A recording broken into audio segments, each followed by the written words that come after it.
After a full day of teaching at the public school, I came home exhausted. I saw a new lock on the pantry door. "It's so you don't touch our things," my daughter-in-law said without looking at me. I smiled and said nothing. The next day, the lock was gone, and in its place I left a letter, one that made her hands tremble when she read it. Yes, that's right, you heard me correctly. A padlock, in my own home, on the pantry that I had built myself 25 years ago, back when my Michael was still breathing and this house smelled like freshly brewed coffee and pastries in the mornings. But let me tell you from the beginning, because this story doesn't start with a lock. It starts much earlier. Back when I still believed that being a good mother meant giving everything and expecting nothing in return. My name is Emily. I'm 67 years old, and for 42 of those years, I was an elementary school teacher at Lincoln Elementary, right here in the neighborhood. I taught over 800 children how to read. I gave them comfort when they didn't get it in their own homes, and I never, ever imagined that my own son would make me feel like an intruder in the very place where I raised 3 children and buried one husband. That Tuesday, I came home tired. My legs ached after standing all afternoon supervising recess. I was 65 at the time, just about to retire. I came in through the back door like always. I went straight to the pantry to get the shortbread cookies I kept for my afternoon tea. My one little treat after a long day, and there it was, a silver padlock, new, shiny, hanging from the door of MY Pantry, as if it were the most normal thing in the world. I just froze. My purse slipped off my shoulder. For a second, I thought I was in the wrong house, that I'd walked through the wrong door. But no. There was the broken tile by the stove that Michael never got around to fixing. There were my basil pots in the window. It was my kitchen, my house. Then I heard her voice. "Oh, you're home." Sarah walked into the kitchen, drying her hands on a dish towel. She was wearing that pink blouse, the one she claimed cost her $500 at some boutique in Beverly Hills. The same amount of money I spent on groceries for the entire week. "What is this?" I asked, pointing to the lock. My voice came out softer than I wanted. I still couldn't understand what I was seeing. She didn't even look up. "Oh, that. It's just that Daniel and I bought some things for ourselves. You know, imported products, organic olive oil, that kind of stuff. And, well, we just don't want it to get mixed up with the other things. It's just to avoid problems.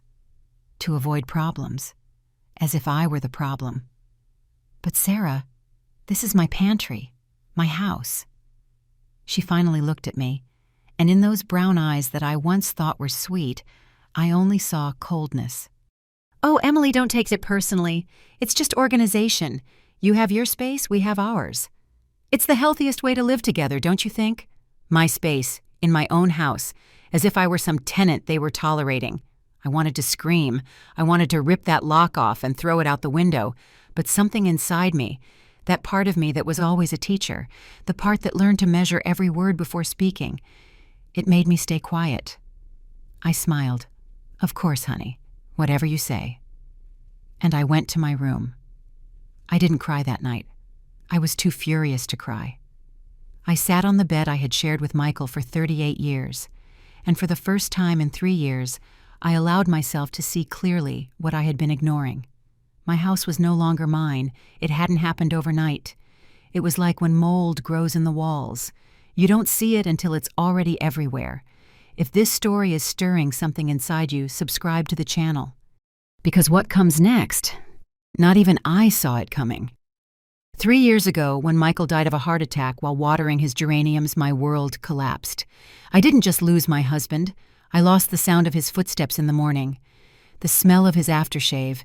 That way he would hug me from behind while I was cooking. The house became a giant echo. Daniel, my youngest son, came to the funeral with Sarah. They had been married for 2 years. He hugged me and said, "Mom, we're not going to leave you alone. We're moving in with you until you're better."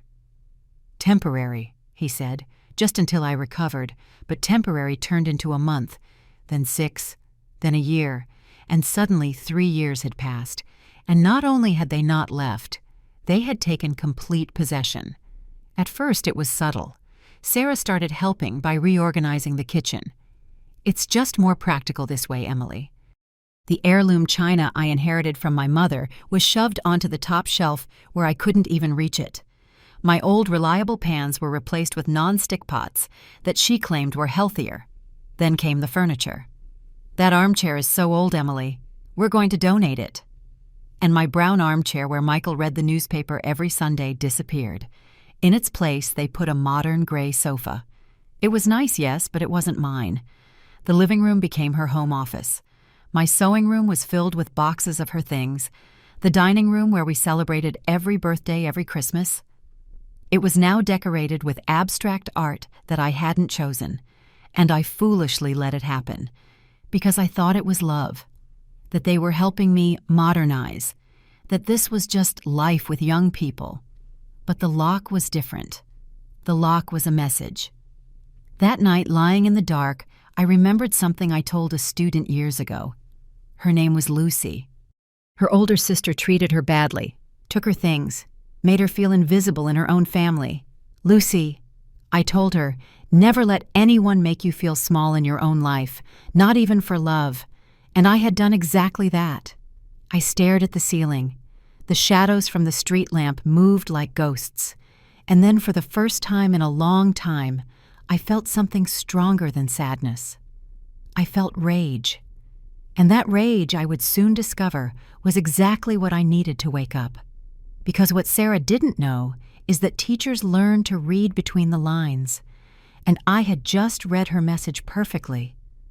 What she also didn't know was that I knew how to write too. Wait until you see what I did with that lock, and what I found later on his laptop. The next day, I woke up with a clarity I hadn't had in years, like when you take off dirty glasses and suddenly see all the details you've been missing. I got up early as always. I made my coffee in the old coffee pot they still allowed me to use, because the Italian pod machine was only for them. I sat in the small space left for me at the breakfast table, and I started to remember. It wasn't sudden. It was like water eroding stone, drop by drop, until you no longer recognize your own home. I let my mind travel back 3 years to the day of Michael's funeral. It was unbearably hot for November. The church was packed. Fellow teachers, neighbors, his domino buddies, the ladies from the market where he bought his cigarettes. Daniel arrived with Sarah. She wore a simple black dress, her hair pulled back. She hugged me gently and said, "Count on me for anything you need, Emily." Her voice sounded sincere, or maybe I just needed to believe it was. After the burial, when everyone left and the house fell into that awful silence only the newly widowed know, Daniel took my hands. "Mom, you can't stay alone. Not now." "I'll be fine, son. Your father taught me to be strong." "I know. But we're still going to stay with you for a while, just until you get back on your feet. The house is huge. We have plenty of room." Sarah nodded beside him with that smile I found so kind back then. "It's temporary, Emily. A few months max. Besides, this way we can save for a down payment on our house and you won't be alone. It's perfect for everyone." Perfect for everyone. What a well-wrapped lie. The first few days were good. Sarah cooked, she cleaned. She even came with me to parent-teacher conferences when I didn't have the energy to go alone. Daniel fixed things around the house that had been broken for years: the water heater, the lock on the garden gate, the leak in the bathroom. I felt accompanied, less empty. But by the third week, Sarah started with her suggestions. "Oh, Emily, these curtains are so old. What if we buy new ones? I have a really good eye for decorating." Those were the terracotta curtains Michael and I chose when we remodeled the living room. But I was so emotionally exhausted, I just said, "Okay, honey, whatever you think is best." A week later, my terracotta curtains were in the trash. In their place were minimalist white ones that let in too much light and made the room feel cold. Then came the dining room. These landscape paintings are so dated. Look, I bought these at a gallery, modern art. They give the room personality. The paintings were of the wine country where Michael and I spent our honeymoon. Every time I saw them, I remembered him in that small inn laughing because we got lost. But when I timidly protested, Sarah had already packed them away. "Don't worry, I put them in a box."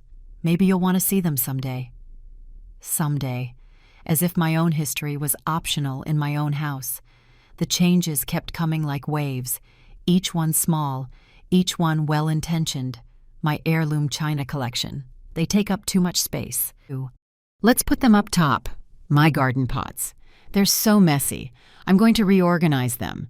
The living room bookshelf with Michael's novels. These books are ancient. Should we donate them? And I, still stunned by grief, just nodded. Because I thought I was being difficult, old-fashioned, clinging to the past. But the real change came when they started modifying the routines. Sundays used to be sacred in this house. My 2 daughters, Chloe and Bella, would come over with my grandkids. We'd make a big family dinner. Brisket, pot roast, whatever we felt like. The house would fill with laughter, with kids running around, that beautiful mess of a family gathered together. 3 weeks after they moved in, Sarah suggested, "What if we do the family dinners every 2 weeks? Daniel and I really need Sundays to rest."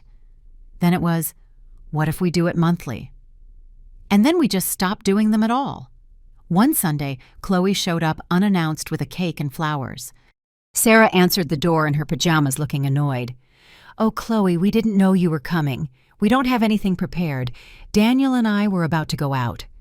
My older daughter looked past her, searching for me. I was in the kitchen, ashamed, not knowing what to say. "I thought we still did family dinners," Chloe said, her voice tense. "Well, yes, but we all live together now. We have to coordinate better, don't you think? Coordinate, as if seeing my own daughter required permission." Chloe left the cake on the table, gave me a cold kiss on the cheek, and left. She didn't come back for 2 months. My friends got the same treatment. My best friend Linda, who I'd had coffee with every Thursday for 20 years, stopped coming. The last time she showed up, Sarah was doing yoga in the living room with techno music blasting. "Oh, sorry, Linda, I didn't know you were coming. This is my workout time." Linda, uncomfortable among the yoga mats and incense, drank her coffee quickly and left. "You should let me know when your friends are coming over," Sarah told me later without looking up from her phone. So I'm not in the middle of my routine. Her routine. In my living room, in my house. Little by little, my social life vanished. And with it, the witnesses to what was happening disappeared. But the worst hadn't arrived yet. The worst was when I started to notice that Sarah wasn't just changing the house. She was changing my son. Daniel had always been affectionate. He called me every few days before they moved in. He'd ask how I was, tell me about his job at the hardware store. He made bad jokes that always made me smile. But now, living under the same roof, he barely spoke to me. He'd come home late from work and go straight to their room. If I tried to ask about his day, he'd answer in monosyllables. "Fine, tired, we'll talk later." But later never came. One night I heard them arguing in their bedroom. The wall was thin. "Your mom asked if we can take her to the doctor on Tuesday," Daniel said. "What for? She's a grown woman. She can go by herself." "Sarah, she's my mom." "Exactly. She's your mom, not mine. I have enough to deal with working and keeping this house in order. I'm not going to be her nurse, too." There was silence. I waited for Daniel to defend me.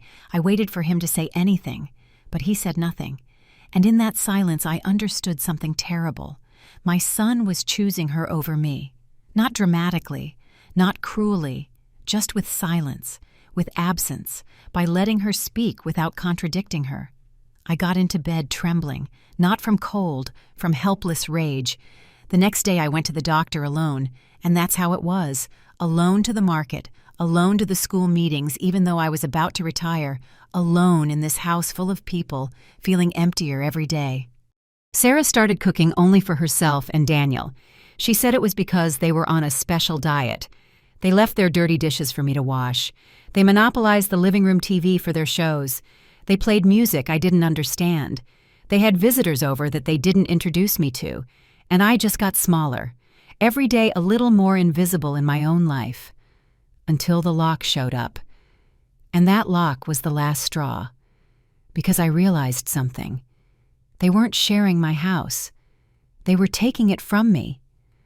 But what they didn't know is that I still had an ace up my sleeve. Something not even Daniel knew about. My son looked at me as if I were a piece of old, inconvenient furniture. And that hurt more than 1,000 locks. Daniel was born on a July morning with thunder outside and my hand squeezing Michael's until it turned purple. It was a difficult birth, 36 hours of labor.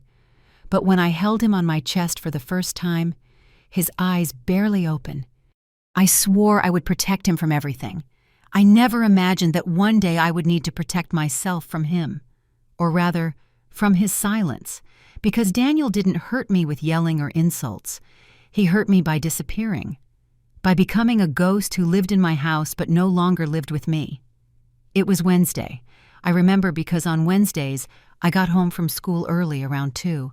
I used to find him in the kitchen eating lunch. We'd talk about everything, about his job at the hardware store, how his customers were, about that boss who, according to him, didn't even know how to use a hammer. But that Wednesday, 3 days after the lock incident, I came home and the house was silent. Sarah wasn't there. Daniel was. I saw him sitting in the living room frowning at his phone. "Son," I said from the doorway, "have you eaten? I can make us some breakfast burritos." He glanced up for just a second. "I'm not hungry, Mom, thanks."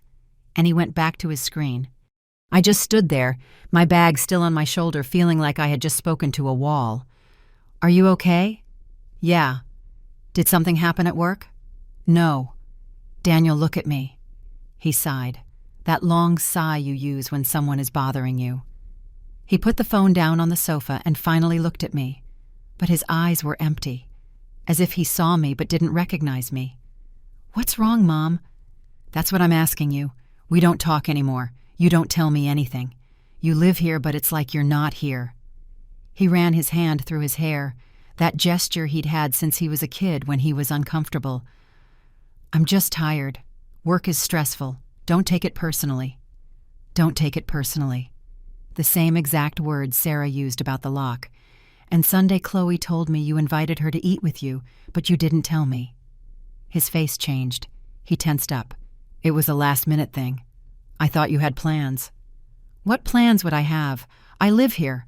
This is my house." "Mom, don't start." "Start what? Start wanting to talk to my own son?" He stood up from the sofa. He wouldn't look me in the eye. "Look, Sarah and I are trying to build our life. We need space. We can't always be thinking about me. You can't be thinking about me. It's not that. Then what is it? Silence. That damned silence that had become his answer for everything." "I have to go," he said finally. "Sarah's waiting for me." And he left, just like that, leaving me with words stuck in my throat and a heart shattered to pieces. That night I couldn't sleep.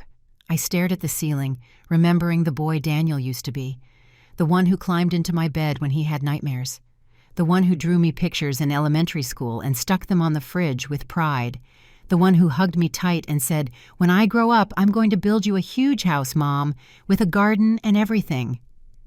Where did that boy go? The following days were worse. Daniel started avoiding me completely. He left before I got up. He came home late when I was already in my room, and when we did pass in the kitchen or the hallway, he'd look down and walk faster, as if I were an awkward stranger. But what finally broke me was what I discovered a week later. It was Saturday morning. Sarah had left early for the hair salon. That weekly routine she claimed was essential and cost $300 every time. Daniel was in the shower, and I, cleaning the living room as I always did. I found a manila envelope stuffed between the sofa cushions. I didn't want to snoop. I really didn't. But the envelope had the bank's logo on it, and it was open. Inside was a bank statement, my son's, and there was also a piece of paper, in my handwriting. A letter I had written 2 years ago when Daniel asked to borrow money. My hands started to shake as I read it. "Mom, I promise I will pay you back the $180,000 as soon as we get the loan approved. It's for the down payment on our house. Sarah and I already found a perfect one in the suburbs. I swear on Dad's memory I will pay you back. I love you. Daniel." $180,000. The savings Michael and I had put together for years, for our retirement. The money I kept for emergencies, so I wouldn't be a burden on anyone in my old age. I lent it to him because he was my son, because I trusted him, because he told me it was for their house. But according to the bank statement in my hands dated just 1 month ago, there was no house. There was a charge for $320,000 from Premium Auto Imports. A car. They had bought a luxury car with my money and the bank loan, and they never told me. I felt the floor move. I sat down on the sofa because my legs wouldn't hold me. I read the statement again and again, looking for a mistake, any explanation other than the obvious one. But there was no mistake. My son had lied to me. He had used me. He had taken my life savings and spent it on an impulse to please his wife. I heard the shower turn off, Daniel's footsteps approaching. I quickly put the papers back in the envelope and left it where it was. When he came out, hair-wet towel around his neck, he looked at me surprised. "Oh, you're here." "Yes, I was cleaning." He nodded, uncomfortable. He went to the sofa, picked up the envelope without a word, and went to his room. He didn't even pretend to have an explanation. That afternoon, when Sarah returned with her hair freshly styled and her nails painted bright red, I saw her differently. I watched her get into that brand-new gray sedan parked outside, the one they supposedly bought with their savings, with my savings, and something inside me broke for good. It wasn't just the money. It was the betrayal. It was knowing that my own son saw me as a bank, as someone he could take from without giving, as someone whose needs didn't matter. That night, while they ate dinner in the kitchen, talking and laughing as if nothing was wrong, I stayed in my room. I didn't cry. I had no tears left. Instead, I felt something cold and clear, a decision forming like ice in my chest. I opened my closet. I moved the old shoe boxes, and I pulled out the blue tin box my mother left me before she died. Inside were things Daniel didn't know about, things Sarah could never imagine, documents, deeds, and a will that was still in my favor. Because it turns out my son forgot something very important. This house had an owner, and that owner was still alive, still sane. And now, she was very, very angry. What came next? Not even I saw it coming. But when I did it, it changed everything forever. In the back of my closet, I kept something they didn't know existed, my real power. The blue tin box was barely a foot long. It had faded flowers painted on the lid and a small dent in the corner, a reminder of when it fell during the move to this house 25 years ago. To anyone else, it was just an old, worthless object, but to me, it was a war chest. I took it out that Saturday night after discovering the truth about the money. I placed it on my bed carefully, as if unearthing something sacred. My hands trembled as I opened the rusty lid. The smell of old paper hit me first.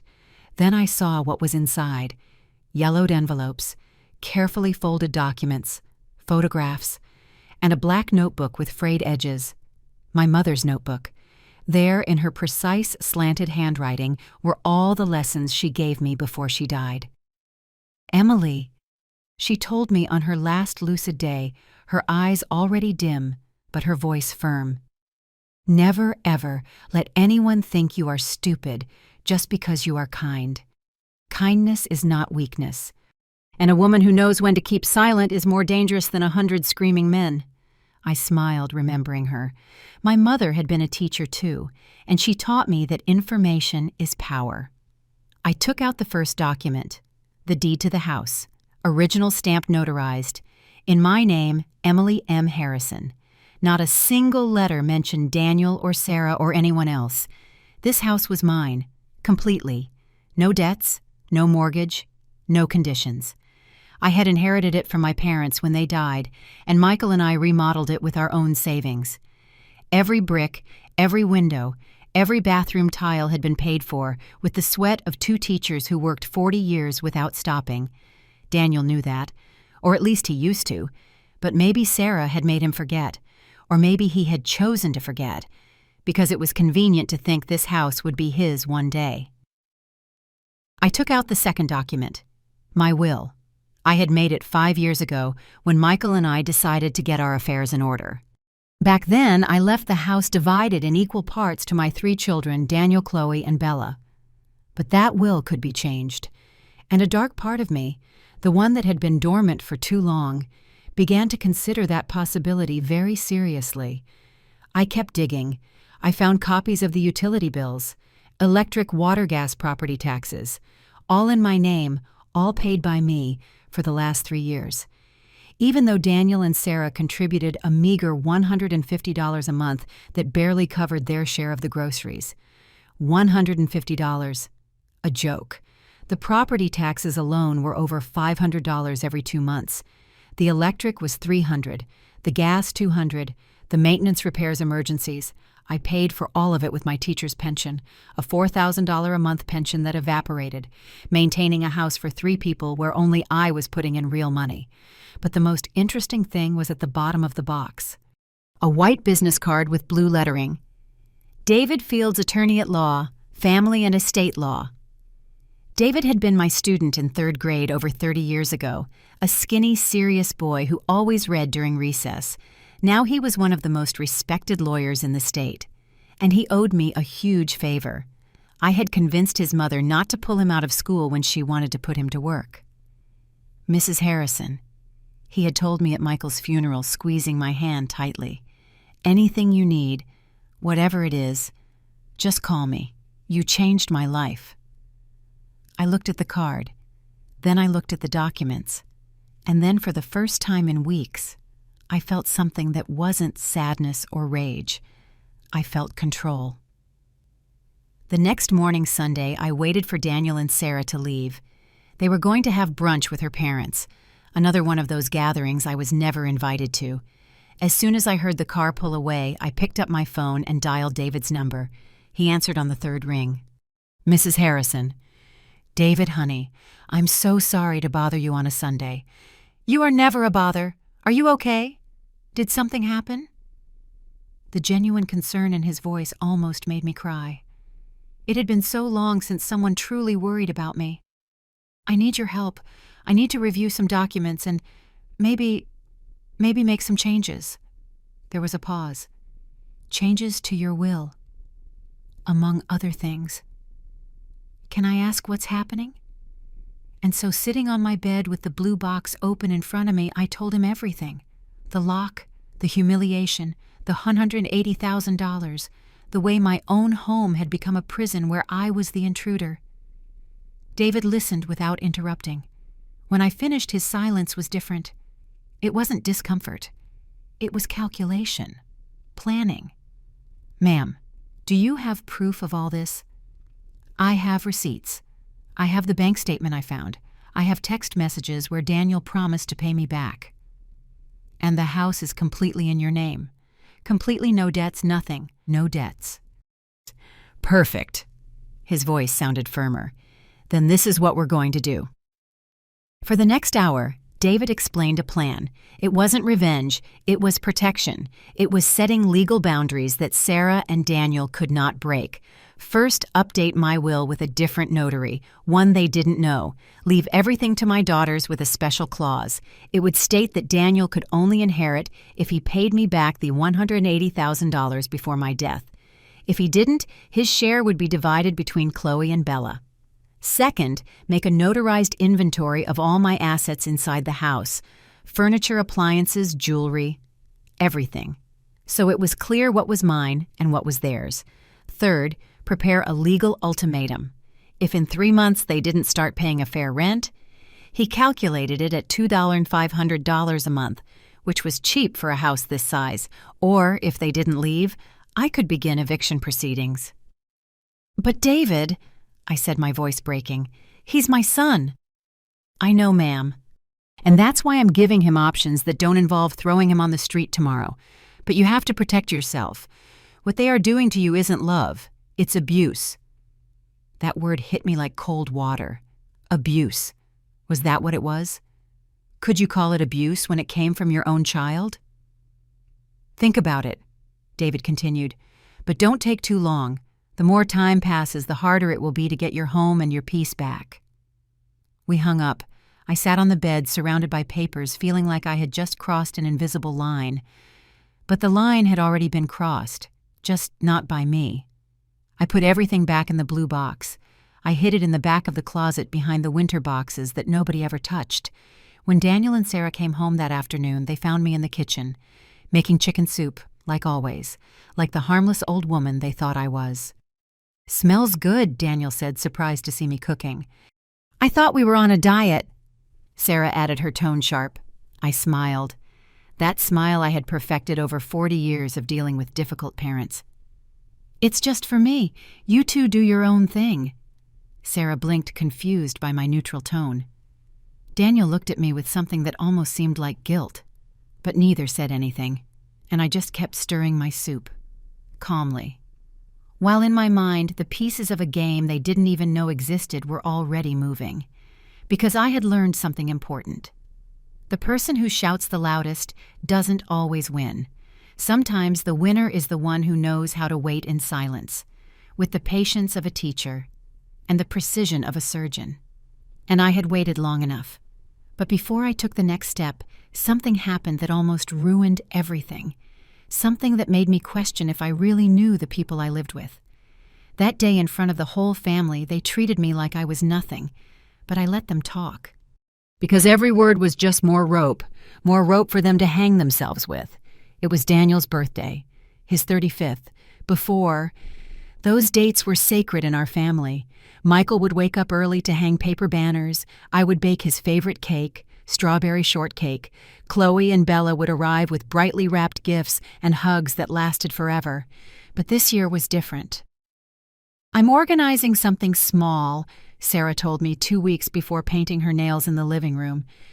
"Just us and my family. Something intimate." "And the girls?" I asked, referring to my daughters. "Oh, Emily, you know how they are. They always end up arguing over silly things. Better to just avoid the drama." They didn't argue over silly things. They argued because Sarah treated them with the same contempt she treated me, but Daniel never defended them. "What about the food?" I tried again. "Can I make the brisket Daniel likes, or my special lasagna?" "Don't worry about it. I'm ordering catering. You just relax." Relax, as if I were a guest in my own home, on my own son's birthday. The day arrived, a hot, sticky Saturday in April. Early that morning, Sarah began transforming the house. She took down the paintings I had discreetly rehung. She put out modern centerpieces with artificial flowers. She changed the tablecloths to minimalist gray ones that, according to her, matched the decor. I watched her from the kitchen doorway, invisible, while she ordered and organized my house as if it were hers. "Daniel, move that chair." "No, not there. More towards the corner. Perfect." My son obeyed without a word, moving furniture from one side to the other, sweating in his white t-shirt. "Do you need help?" I offered. Sarah didn't even turn around. "No, we're almost done." "Oh, actually..." "Yes. Could you go to your room while we set up? We're going to use the whole living room, and we don't want anything in the way." Anything. Or anyone. I went to my room like a punished child. I closed the door and sat on my bed, feeling the heat rise in my neck, the humiliation, the contained rage. But I stayed quiet. I took my cell phone from the nightstand and put it on silent. I left it on my dresser, strategically propped against a book. The camera aimed at the slightly open door. I started recording. If my years as a teacher had taught me anything, it was this. When someone is hurting you, document it. Words are forgotten. Witnesses change their stories, but a video doesn't lie. At 6 p.m., the guests started to arrive. First, Sarah's parents, James and Patricia. Yes, that was her name. And believe me, Patricia was the perfect name for someone so insufferable. Patricia walked in wearing a floral dress and expensive sunglasses, carrying a cake from a fancy Beverly Hills bakery. She looked around the living room with a critical eye, as if judging if it was up to her standards. "Oh, honey, you made everything look wonderful." "It really shows your good taste." Her good taste. In my house, with my furniture shoved into the corners. Then came Sarah's sister Megan with her husband and their 2 spoiled kids. They immediately started running through the house, screaming like animals. One of them knocked over my pot of African violets. Nobody said anything. They didn't even pick it up. I stood in the hallway wearing my Sunday blouse and my pearl earrings, waiting for someone to greet me. Nobody did. Sarah walked right past me as if I were part of the wall. James glanced at me and nodded but said nothing. Patricia ignored me completely, and Daniel was too busy opening wine bottles and putting on music. I sat in the cornered chair, the one they had shoved next to the bookshelf, and I watched. The dining table was full of food I hadn't cooked. Sushi, carved meats, gourmet salads, bottles of wine that cost over $150 each, artisan bread, French pastries. All paid for with the money they supposedly didn't have, the same money that justified them not paying me a fair rent. "A toast to my son," Sarah shouted, raising her glass. "To his 35th birthday, and may this be the start of our best chapter together." Our best chapter, as if I hadn't been there for his first 35 years, as if I hadn't given birth to him, raised him, educated him, supported him when he was jobless, comforted him when his girlfriends left him. Everyone cheered, glasses clinked, laughter filled the room, and nobody, absolutely nobody, toasted me. Then Patricia, 3 glasses in, and with that condescending tone of people who think they're superior, dropped the bomb. "Oh, Sarah, it's so good that you two are so patient. Not everyone can stand living with their mother-in-law, am I right?" She laughed. That fake laugh that made my skin crawl. "She must be so grateful to you. Not all modern children sacrifice themselves like this. Taking care of their parents instead of just dumping them somewhere. Sacrifice. Taking care of, as if I were the burden." Sarah smiled, lowering her gaze with false modesty. "Oh, Mom, Emily does what she can. At her age it's hard, you know, but we manage, with patience." Emily. That name, which had sounded affectionate in the first few months, was now poison wrapped in honey. "It's just," Megan continued, pouring herself more wine, "I keep telling my husband, when his mom gets old, there's no way she's moving in with us. Straight to a nursing home. It's the healthiest thing for everyone." The laughter exploded. Daniel smiled uncomfortably, but said nothing. Nothing. James added his 2 cents. "Well, I think it's fine to help up to a point. But there comes a time when the old folks have to understand that their time is up. Let the young people live." The old folks. They talked about me as if I wasn't there, as if I were an object to eventually be disposed of. Patricia looked directly at me for the first time all night. "Right, Emily. You understand that they need their space, don't you? They're young. They have dreams. They can't be dragging along. Well, you know what I mean." I stayed quiet. I smiled.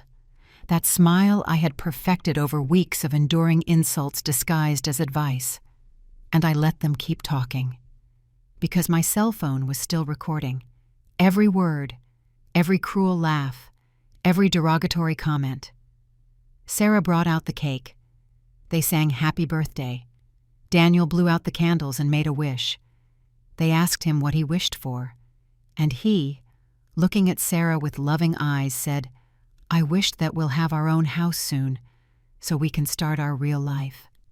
Our real life. As if these 3 years had been a lie, as if I were a temporary obstacle. I stood up from my chair. My legs were shaking, but I kept my back straight.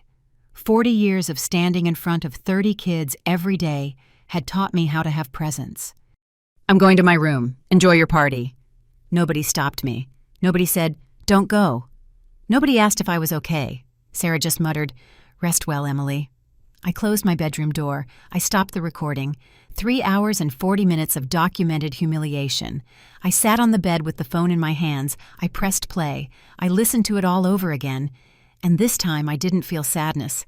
I felt clarity, because they had just given me exactly what I needed. Irrefutable proof that I wasn't imagining it, that it wasn't my fault, that this was abuse disguised as living together. I saved the video to the cloud.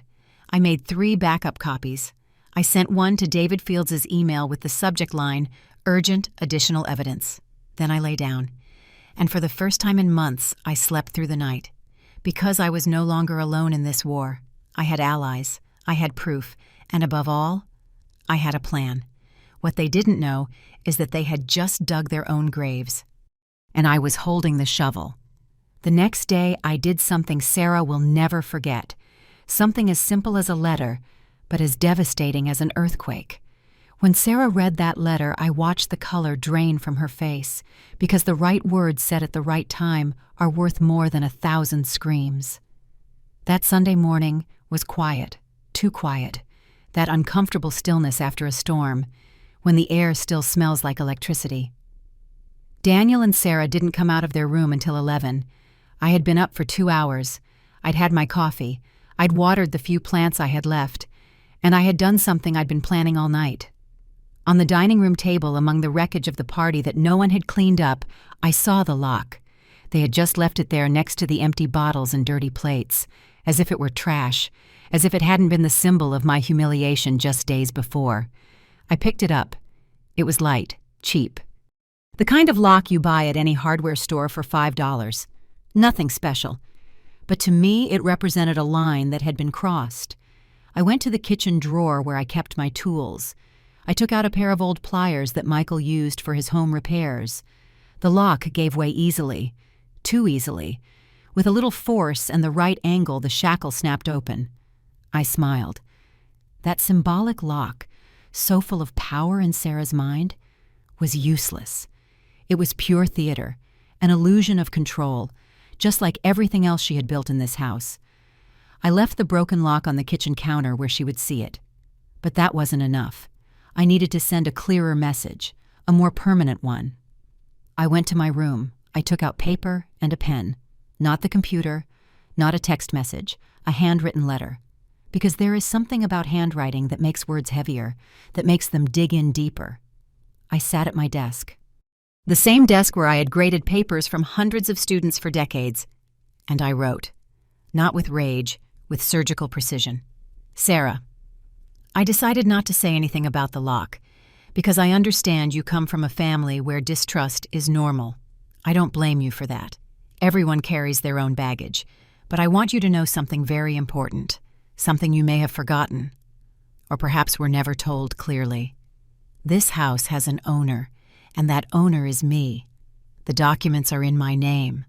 Original notarized deeds, impossible to change without my physical presence, my valid ID, and my fingerprint. My lawyer, David Fields, has certified copies of everything. And believe me when I tell you, he is very good at what he does.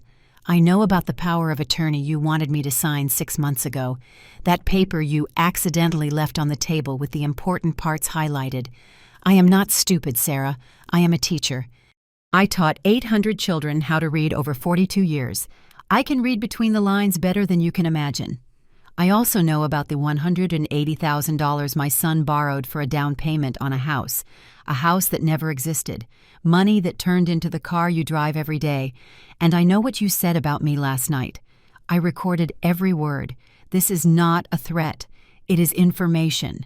Information you need to make better decisions from now on. This is your only warning. If you ever try to put another lock on me, literal or metaphorical, you will meet the Emily you do not want to know. Think very carefully before your next move. With the cordiality I still have left, Emily M. Harrison, legal owner of this house. I folded the letter into 3 perfect parts. I put it in a manila envelope, and in clear handwriting, I wrote on the front, "For Sarah, personal and confidential." I went to the pantry. The door was there, unlocked open as it should always have been. I taped the envelope to the center of the door, right at eye level. Impossible to miss. Then I went to the kitchen, made a chamomile tea, and sat down to wait. I didn't have to wait long. At 11:30, I heard footsteps. Sarah shuffled into the kitchen, hair messy, looking hungover. She went straight to the coffee machine. Then she saw it. The broken lock on the counter. She stopped cold. She picked up the lock, examined it, frowned. Then she looked toward the pantry. And there was the envelope, big, brown, with her name on it. I watched her turn pale before she even opened it. She tore the envelope open clumsily. She pulled out the letter, and she began to read. I kept sipping my tea, apparently calm, apparently distracted, looking out the window at the garden. But I was watching her reflection in the glass. I saw her eyes widen with every line. I saw her mouth open in a little O of shock. I saw how her hands began to tremble by the time she reached the halfway point. When she finished reading, she folded the letter slowly. She looked at me. I didn't look away from the garden. "Emily." Her voice was small, scared. I didn't answer. "Emily, this is a misunderstanding." I turned my head slowly. I met her eyes, and I did not smile. For the first time in 3 years, I did not smile. "Which part is a misunderstanding? The lock I saw with my own eyes, the money for which I have your husband's bank statement as proof, or the things you said about me last night, recorded on video with a time and date?" She was speechless. The letter was shaking in her hands. We were just—" "Save it." My voice came out firm, cold. "I don't want explanations. I want you to understand that this house is mine, that I decide who lives here and under what conditions. And if you ever disrespect me again in any way, you're gone. No discussion, no second chances." "But Daniel is my son, and he will always have my love. But this house is mine, and in my house you show respect, or you find somewhere else to live." The silence that followed was dense, heavy, electric. Sarah clutched the letter to her chest. For a moment I thought she was going to cry or scream or make one of those dramatic scenes she loved so much, but she did none of that. She just nodded, barely, almost imperceptible, and she went to her room without another word. I heard the door close, then muffled voices, Daniel asking what was wrong, Sarah crying, explaining, probably exaggerating. I didn't care. For the first time in years, I felt like I had regained something. Not my whole house, not my whole life, but a small, vital piece of my dignity. I finished my tea, I washed my cup, and I went for a walk in the park, where I could breathe, without feeling like my air was being rationed. When I returned 2 hours later, the envelope was gone from the pantry. The broken lock was still on the counter. But now there was a note next to it, in Daniel's handwriting. "Mom, we need to talk." I took the note. I crumpled it in my fist, and I smiled, because finally, after 3 years of silence, my son wanted to talk, and I had a lot to say. That conversation changed everything, but not in the way I expected. They thought I was scared, but I was just waiting for the perfect moment. Daniel's note sat on the counter for 2 days, 2 full days where none of the 3 of us spoke a word to each other beyond what was strictly necessary. "Good morning." "Good night." "Do you need the bathroom?" Nothing more. The house became a minefield where every step had to be measured, where every closing door sounded like a gunshot, where the silence was so thick you could almost cut it with a knife. Sarah avoided my gaze. When we were in the kitchen at the same time, she'd grab what she needed and leave, like a frightened mouse. She no longer played loud music. She no longer reorganized my things without permission. She no longer made cutting remarks disguised as jokes. For the first time in 3 years, there was fear in her eyes when she looked at me. And I'm not going to lie, a dark part of me enjoyed that fear, but I knew this was temporary, that the initial fear would turn into resentment, that resentment would become strategy, that Sarah was not the type to give up easily, so neither did I. I began to document everything. Everything. I bought a new notebook from the corner store, green, spiral-bound. On the first page I wrote, "Household Expense Ledger, April 2025, and I began to write down every dollar that came out of my pocket. Electric $305, water $102, gas $210, property tax $520, groceries $750, internet $90, phone $40, total monthly payment by me $2,017, contribution from Daniel and Sarah $150. The numbers didn't lie.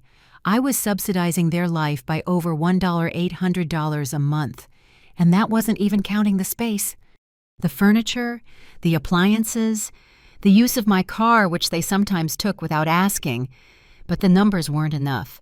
I needed more. I started recording conversations. Not all the time, only when it mattered.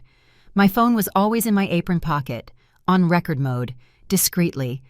Like that Thursday afternoon when I heard Sarah talking on the phone in the backyard. She thought I had gone out. She didn't know I'd come back for my sweater.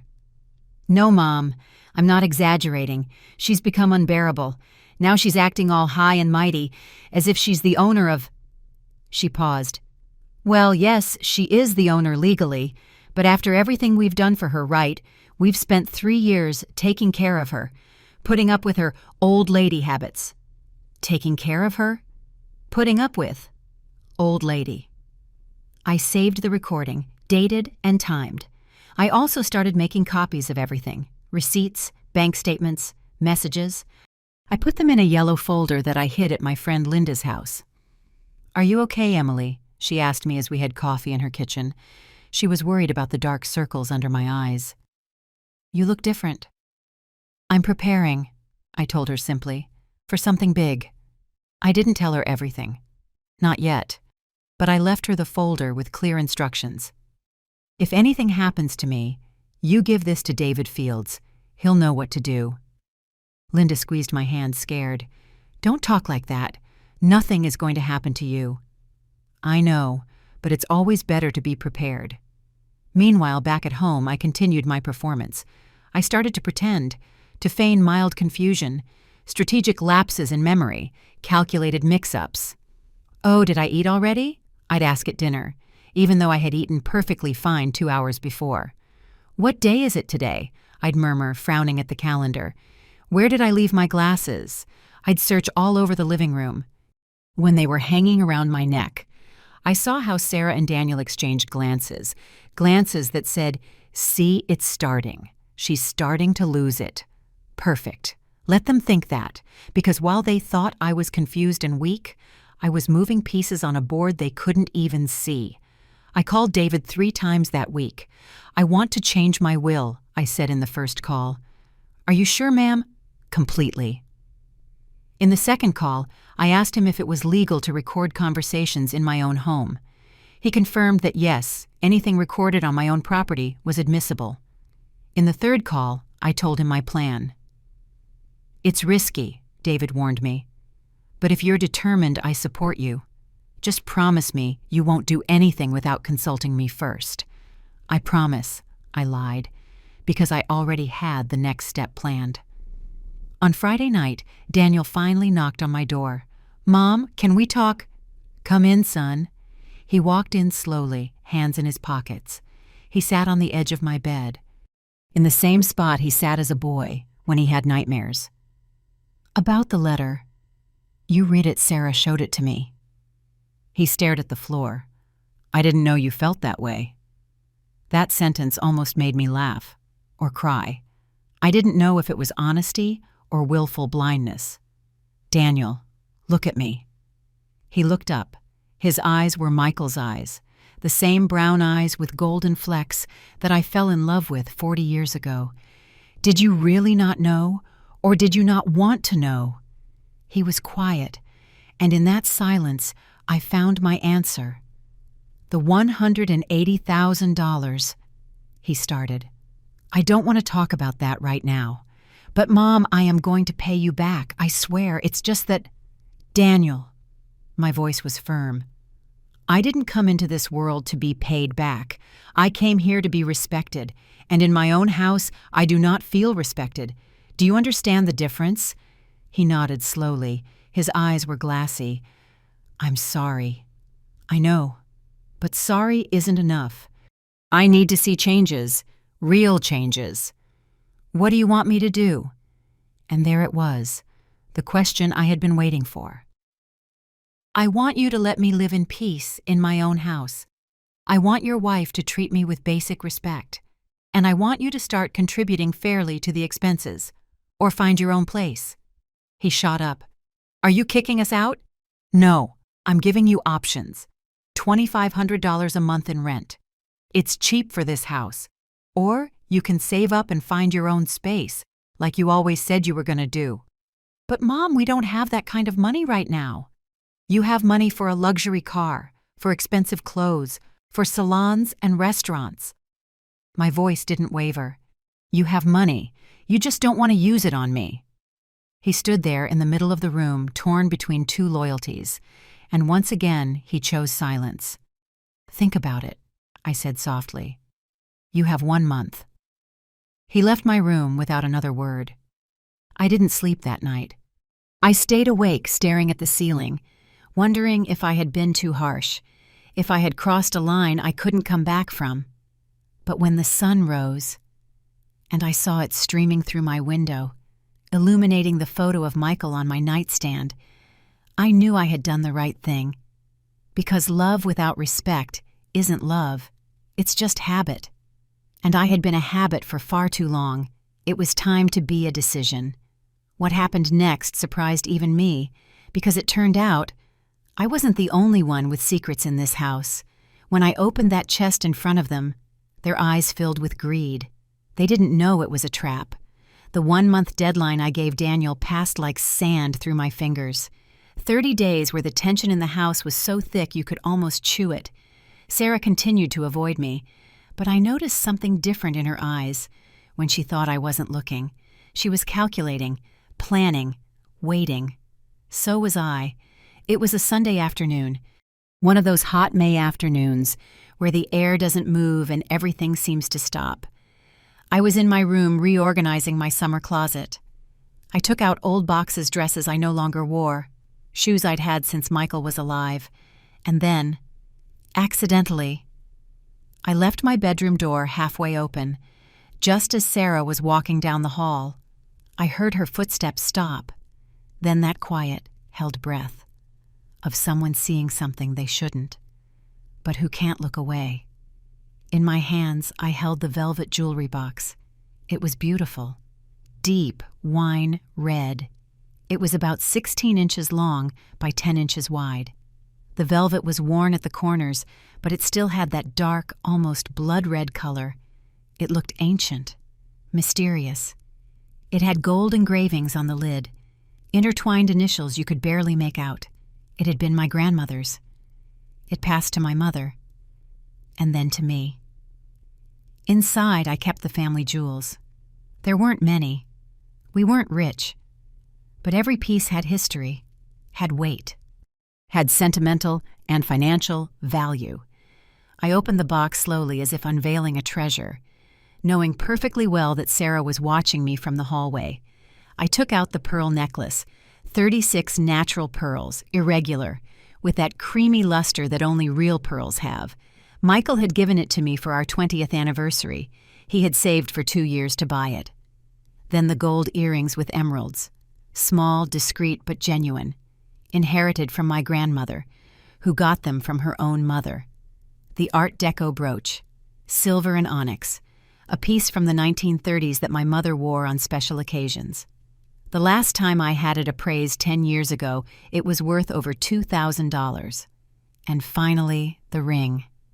The engagement ring Michael gave me under a jacaranda tree in the park. White gold with a small, bright diamond surrounded by tiny sapphires. I placed them on my bed one by one, admiring them in the light from the window. And then, as if just noticing her presence, I turned toward the door. "Oh, Sarah, I didn't see you there." She took a step forward. Her eyes were fixed on the jewelry. She wasn't even pretending to be subtle. "Is that real?" I smiled, that proud grandmother smile. "Yes, honey. They're family heirlooms. They've been with us for generations." I picked up the pearl necklace, letting it run through my fingers. "This necklace is almost 50 years old. The pearls are natural sea, not like the ones today that are all cultivated and uniform." Sarah moved closer, hypnotized. "Can I?" She held out her hand. I gave her the necklace. She took it with exaggerated care, as if holding something priceless, which in reality it was. "It's beautiful," she murmured. Her eyes were shining. It reminded me of a child in front of a candy store. "It must be worth a lot." "Well, I've never tried to sell it. But yes, I suppose so." The old appraisal said that altogether it was worth about $20,000. But that was 10 years ago. Who knows now? I watched her swallow hard. I watched her fingers stroke the pearls with a mix of reverence and greed. And someday, this will be Daniel's. I finished the sentence for her. "Well, yours. For when I'm gone, of course. They're for the family." Something changed in her expression. A light switched on in her eyes, a dangerous light, one I knew well. I'd seen it in parents when they discovered a teacher had something they wanted. "Where do you keep something so valuable?" she asked, trying to sound casual. "Right here, in my closet. I've always kept it here." I faked a worried look. Although lately I've been thinking maybe I should put it in a safe deposit box, just in case. "Yes, that would be much safer," she said quickly. "I can help you take it to the bank if you want." I bet she could. "Oh, honey, that's so kind. Yes, maybe we'll do that one of these days." I gently took the necklace from her and put everything back in the box. I locked it with the small key that hung on a chain. Sarah followed every movement with her eyes. "Well, I'll let you rest," she said finally, but her feet didn't move. She kept staring at the box as if memorizing it. When she finally left, I waited 5 minutes. Then I walked out of my room and casually passed through the living room. Sarah was on the sofa with her phone, but she wasn't watching videos, she was on Google. I read the searches on her screen from the reflection in the hallway mirror.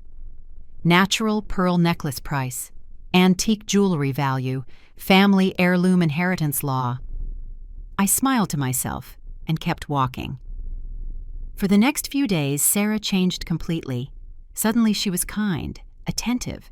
She asked if I needed help with the groceries. She offered to make me tea. She even tried to cook something special for me, though it turned out horrible. "Emily," she said one Wednesday afternoon, her voice sweet as poisoned honey, "have you thought any more about the bank I'm free tomorrow? We could go together and open that safe deposit box." "Oh, yes, but I don't know. I'm worried they'll ask for a lot of paperwork." "Don't you worry. I'll help you with everything. I can even put my name on the box, too. So if anything happens to you, we'll have access. For Daniel." There it was, the real reason. "What a good idea," I said, faking innocence. "Let me think about it." But I didn't think about it. Instead, I called David. "She took the bait," I told him on the phone that night. I was locked in my bathroom with the water running so they wouldn't hear me. "Are you sure about this, ma'am? It's a risk." "I know, but I need her to show her true colors, and this is perfect." "Do you want me to prepare the documents?" "Yes, but with the clause we discussed."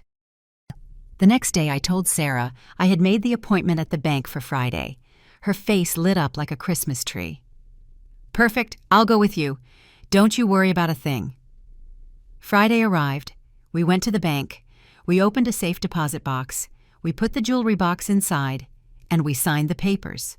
What Sarah didn't know, because she didn't read the fine print that the bank manager explained quickly, and she signed without paying attention, was that the box required 2 keys to open. I had one. David Fields had the other, with very specific legal instructions. It could only be opened if I died of natural causes certified by doctors, and only after a complete notarial review of my final will. If anything happened to me suspiciously, the box would be automatically frozen and its contents would become part of a legal investigation. Sarah had access to the box. Technically, her name was on the papers, but she couldn't open it without me. And if I died, she still couldn't open it. Without going through a legal process that would expose any irregularity, it was the perfect trap. We left the bank. Sarah was happy, believing she had won something, believing she had secured her future. She didn't know that she had just signed her own sentence, because I wasn't just protecting myself from her. I was protecting myself from any convenient accident that might happen to me. And above all, I was creating evidence of her true character, evidence that I was going to need very, very soon. What happened next was so fast, not even I was prepared, because Sarah made a mistake that changed everything. It was a Saturday morning when it all exploded, and I made sure there were witnesses. The calm after the bank visit lasted exactly 12 days, 12 days where Sarah acted like the perfect daughter-in-law. She asked about my health. She offered to drive me to the doctor. She even gave me a wool shawl. "So you don't get cold at night." I accepted everything with smiles and thank yous. But inside I was preparing, because I knew this was the eye of the storm, that deceptive quiet before everything breaks loose. And I was right. On Thursday night, while I was pretending to be asleep, I heard voices from their room. They were arguing, quietly, but loud enough for me to catch stray words. Can't go on like this. House should be ours. She's old. How much longer? The notary said we can. My heart sped up. I got up silently barefoot, and I put my phone on record mode, pressing it against the wall we shared. The app David recommended amplified the sound. What I heard froze my blood. My cousin works at a nursing home, Sarah was saying. He says with a doctor's certificate saying she can't take care of herself anymore. We can have her committed, and then the house would be free. I don't know, Sarah. She's my mom. So what? She's been in the way for years. Look at us, Daniel. We can't have kids because we live with your mother. We can't have our own life. This house should have been ours ever since your dad died. But legally there are ways. My uncle is a lawyer. He says with a power of attorney and a diagnosis of dementia, we can take control of her assets. And you've seen how she's been lately. She forgets things. She confuses the days. Even the doctor might certify that she's not well. I felt sick, not because of what they were planning, but because my performance had worked. Too well. I don't know if I can do that. Daniel's voice was weak, hesitant, but not scandalized, not outraged, like a son should be. Oh, Daniel, don't be a coward. It's for our good, for our future. Besides, she'll be taken care of at the home. It's better for everyone. The silence that followed was worse than any word, because it meant Daniel was considering it. My own son was considering having me locked away to get my house. I saved the recording, I sent it to the cloud, to 3 different email addresses, and then I knew. It was time. I couldn't wait any longer. Friday morning, I called my 2 daughters. Chloe, Bella, I need you to come to the house tomorrow, both of you, 10 o'clock in the morning. It's urgent. Are you okay, Mom? Chloe asked, alarmed. I'm fine, but I need you here. And bring your husbands. It's important. Then I called David. It's time. Are you sure? Completely. Prepare everything we discussed. The full documentation. All of it. And I need you here tomorrow at 10, with the notary if possible. Understood, ma'am. Finally, I called my friend Linda. I need you here tomorrow as a witness, and bring your phone fully charged. What are you going to do, Emily? I'm going to get my life back. Saturday dawned clear, one of those days where the sky is so blue it hurts to look at it. I got up early. I got dressed in my best blouse, the blue one with white flowers that Michael gave me for our last anniversary. I put on my pearl earrings. I combed my hair carefully. If this was going to be a battle, I would enter it like a queen. At 9:30 they started to arrive. First Chloe with her husband Robert, my oldest with that worried look she's had since she was a little girl. Mom, what is going on? Wait until everyone is here, honey. Then Bella with her husband Javier and my 2 grandkids. The kids ran to hug me. Grandma, we haven't seen you. I know, my loves, I know. Linda arrived on time with a bag of pastries, and finally David Fields, with his leather briefcase, and an older gentleman in a suit whom he introduced as Notary Mendez. Daniel and Sarah were in the kitchen eating breakfast. When they saw all these people walk in, their faces changed. What is this? Sarah asked, standing up. It's a family meeting, I said calmly. Sit down, everyone. I have something important to say. And we gathered in the living room, me in the main armchair, Michael's chair, my daughters on either side, David and the notary standing beside me, the rest scattered on chairs from the dining room. Sarah and Daniel remained standing tense, like cornered animals. You can sit down, I repeated. It was not a suggestion. They sat slowly on the gray sofa, the one they had bought. I took a deep breath, and I began. I have gathered you all here because I need everyone to hear this, and I need witnesses for what I am about to say. I took out my cell phone. I connected it to the Bluetooth speaker and played the recording from Thursday night. Sarah's voice filled the room. My cousin works at a nursing home. He says with a doctor's certificate, we can have her committed. I watched the color drain from Daniel's face. I watched Sarah's mouth open, but no sound came out. Chloe put her hand to her mouth. Bella started to cry. I let the recording play to the very end. to the part where Daniel didn't say no, where he just stayed silent. When it finished, the silence in the room was absolute. "Mom," Daniel tried to speak. I held up my hand. "I'm not finished." "This isn't all." I took out the yellow folder I had hidden at Linda's house. I opened it on the coffee table. "Here are all the receipts for this house for the last 3 years. Electric, water, gas, property taxes, maintenance. All paid by me, with my $4,000 a month pension." I put another document on top. "Here is the bank statement, proving that the $180,000 I lent for a down payment on a house was used to buy a luxury car, a car I have never used, a car I was never even offered a ride in." Another document.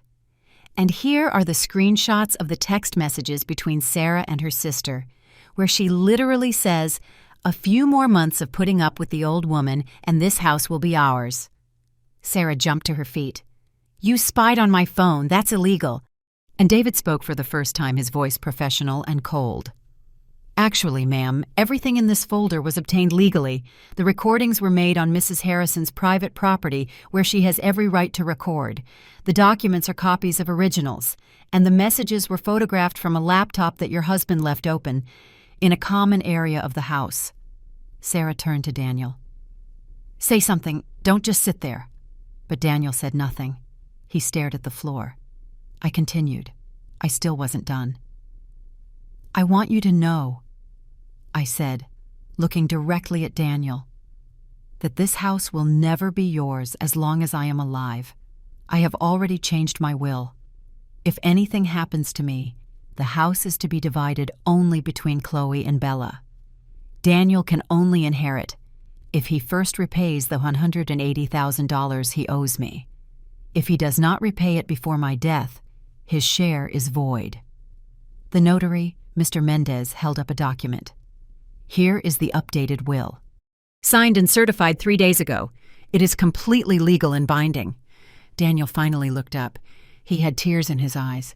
"Mom, I never wanted—" "You never wanted what, Daniel? You never wanted to stay quiet while your wife plotted to lock me away.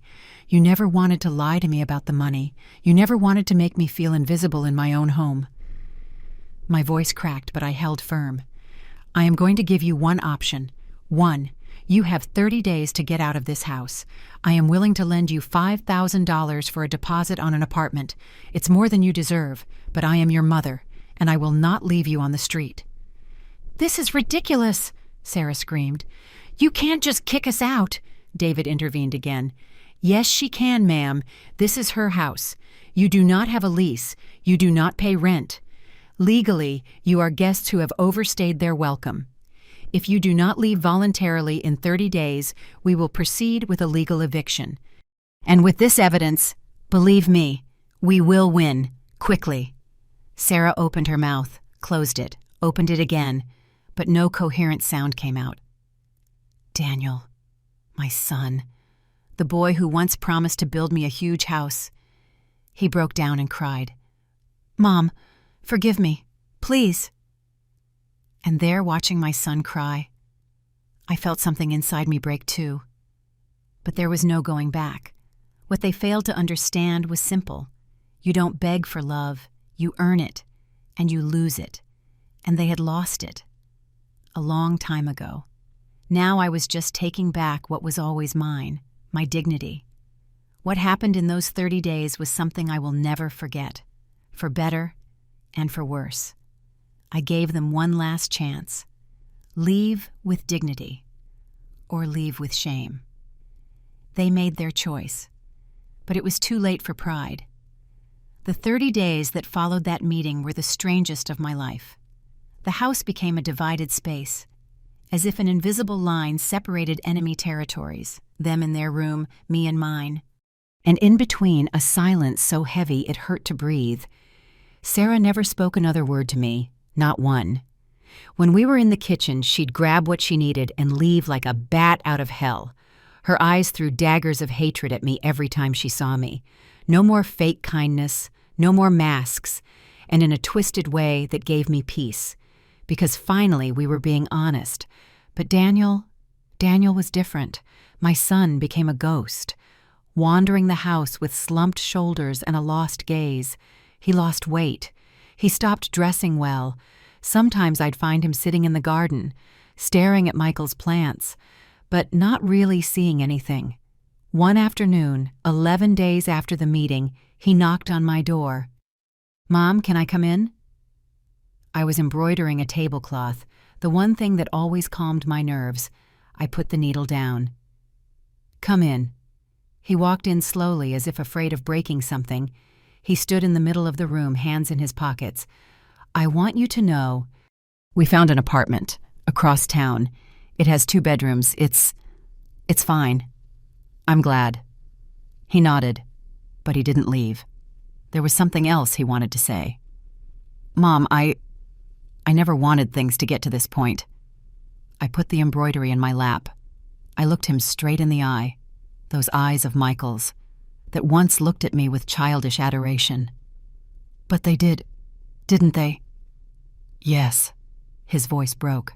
"And it's my fault, not Sarah's. Mine, because I failed you. I let it all happen. I stayed quiet when I should have defended you." I felt something in my chest loosen, just a little. "Why, Daniel? Why did you do this to me?" He sat down on the floor, right there, like when he was a kid and came to confess he'd broken something. Tears streamed down his face unchecked, because I was scared of losing her. Sarah has always been intense, demanding, and I thought if I didn't do what she wanted, she would leave me, like the others. He wiped his face on his sleeve. "I know it sounds pathetic. I know it's not an excuse, but it's the truth. And me? You weren't afraid of losing me. I thought you would always be there, that mothers always forgive, that I could do anything, and you would still love me." The brutal honesty of that confession hit me like a stone, because he was right. I had allowed it. I had allowed him to believe my love was unconditional, to the point of self-destruction, that he could hurt me without consequences. A mother's love is big, Daniel, but it is not infinite. It has limits, and you crossed all of mine. He sobbed, loudly, like a child who finally understands that actions have real consequences. "Will you ever be able to forgive me?" That question hung in the air between us. The truth was, I didn't know the answer. Not yet. "I don't know, son, but I know this. Forgiveness doesn't erase what happened, and even if I forgive you one day, things will never be the same, because I've changed. And you will have to change too, if you want to get back any part of what you lost." He stayed there on the floor of my room, crying like I hadn't seen him cry since he was 8 years old and fell off his bike. And I let him cry, because those tears were necessary.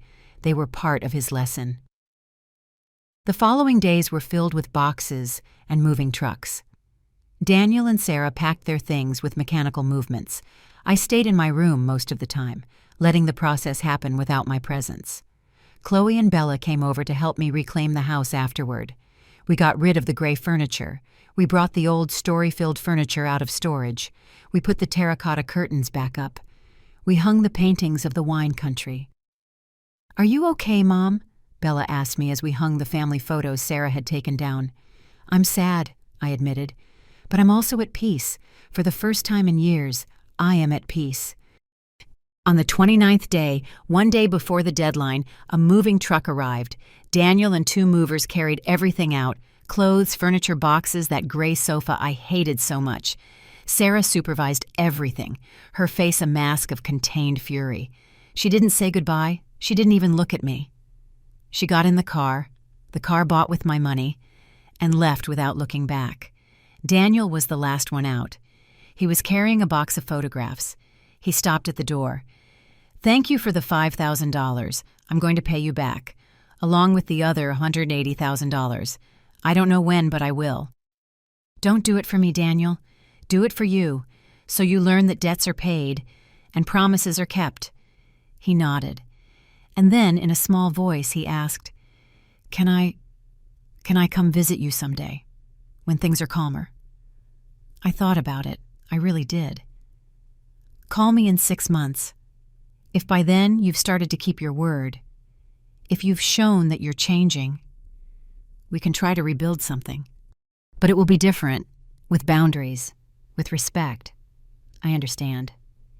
He moved as if to hug me. I tensed up. I wasn't ready. He noticed. He stopped. And instead, he just gave me a kiss on the forehead. I love you, Mom. And I'm sorry. I'm really, truly sorry. And he left. I closed the door behind him. I leaned against the wood. And finally, after months of holding it in, of being strong, of being strategic, I allowed myself to cry. I didn't cry for Daniel, or for Sarah, or even for the lost money. I cried for the broken illusion of what could have been, and never was. For the son I raised to be good, who somehow got lost along the way, for the years I would never get back. But I also cried with relief, because finally, my house was mine again. The following months were about healing. I started inviting my friends over on Thursdays again, Linda and the others. We drank coffee and ate pastries at my table, without having to ask permission. Without feeling like we were in the way, Chloe and Bella started coming over on Sundays with the grandkids. The house filled up again with children's laughter, the smell of a good Sunday roast, and those long talks that only happen in families that truly love each other. I adopted a cat, an orange stray who showed up in my garden one afternoon. I named him Michael, because he had those same golden eyes as my husband, and that same calm way of observing the world, and little by little I started to remember who I was, before I became the invisible woman in my own life. 6 months later, Daniel called. Mom, I paid back the $5,000. I deposited it today, and I have $3,000 saved for the other. I know it's a long way to go, but I'm working on it. How are you, son? There was a pause. I'm better. Sarah and I are in therapy. She's still angry with you, but at least she's working on understanding why she did what she did. And I am too. I'm learning to set boundaries, to not be so afraid. I'm glad.